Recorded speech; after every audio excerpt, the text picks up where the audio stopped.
வணக்கண்டா பிள்ளைகளா திருமூர்த்திலேருந்து இன்றைக்கி நம்ம எங்கே வந்து பார்த்தீங்கன்னா நம்ம சோழந்தா ரோட்டில் ராஜா டெக்ஸ்டைலுக்கு ஆப்போசிட்டில் நட லைட் எரியுதுன்னு பார்த்தோம்னா நம்ம சங்கரா ஸ்வீட் கடை தான் ஃப்ரெண்ட்ஸ் வந்திருக்கோம். உள்ளே போனோடனே ஸ்நாக்ஸ் ஐட்டம்லாம் வேறு லெவலாக இருந்துச்சு. ரேக்காக அடிக்கிருந்தாங்க. ஸ்நாக்ஸ் எல்லாம் உள்ளே போய் பார்த்துக்கிட்டு இருந்தோம். என்னடா இவ்வளோ ஸ்நாக்ஸ் இருக்குது, திருமூலத்தில் தனியாக ஸ்நாக்ஸ்ன்னு ஆரம்பிச்சிருக்காங்க. ஸ்நாக்ஸ் மட்டும் இல்லை, ஊறுகாய் ஐட்டம் எல்லாம் இருந்துச்சு. ரேக்கில் பார்த்தோம். இந்த ரேக்கு ஃபுல்லாமே 30 ரூபா ஃப்ரெண்ட்ஸ். வெளியே 30, 50, ஒரு ரேக்கு மட்டும் 50 ரூபா. உள்ளே போய் பார்த்தோம்னா எல்லாமே 20 ரூபான்ட்டாங்க. உள்ளே எல்லா பொருளும் அந்த பார்க்குற எல்லாமே 20 ரூபா தான். பிஸ்கட்டு எல்லாமே இருந்துச்சு.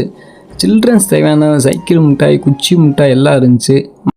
மழை பேசாமல் கூட எடுத்து நம்ம வீட்டுக்கு தேவையான இதெல்லாம் வாங்க ஆரம்பிச்சிட்டோம். எல்லாம் பட்டை, முறுக்கு எல்லாம் வாங்க ஆரம்பிச்சிட்டோம். நம்ம உள்ளே போய் வாங்கடா தம்பினாரு. உள்ளே போய் நம்ம பிடிச்ச பொரிய உருண்டை எல்லாம் எடுத்துக்கிட்டு இருந்தோம். கூட பத்தலை. தம்பி கூட வேணால் மாற்றிக்க தம்பின்னு கூட எடுத்துகிட்டு வந்து மறுபடியும் உள்ளே எடுத்துக்க ஆரம்பிச்சோம். காலுக்கு கீழே ஃபுல்லாக ஸ்நாக்ஸ் ஐட்டம் தான். மிக்சரு, பன்னு, ப்ரெட்டு எல்லாம் இருந்துச்சு.